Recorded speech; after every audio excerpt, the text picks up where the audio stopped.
বিসমিল্লাহির রহমানির রহিম। তো বন্ধুরা, আজকে হচ্ছে আমি এখানে কাঁচামরিচ, শুকনা মরিচ, গরম মশলা, জিরা এগুলো আমি একসাথে বেটে নিচ্ছি। তারপর এলাচ, গরম মশলা যা যা আছে আর কি। তারপর হচ্ছে আপনার লং, দেন হচ্ছে কি বলে, কি যেন নাম, এটা শক্তটার নাম জানি কি, দারচিনি।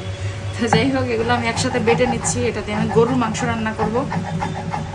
তো যাই হোক, আপনারা কারা কারা এভাবে, আর এখানে একটা আদা রসুন বেটে নিছি, তো এটার সাথে মিক্স করে মশলাটা বানাবো। তো আপনারা কারা কারা এভাবে রান্না করেন অবশ্যই কমেন্ট করে জানাবেন।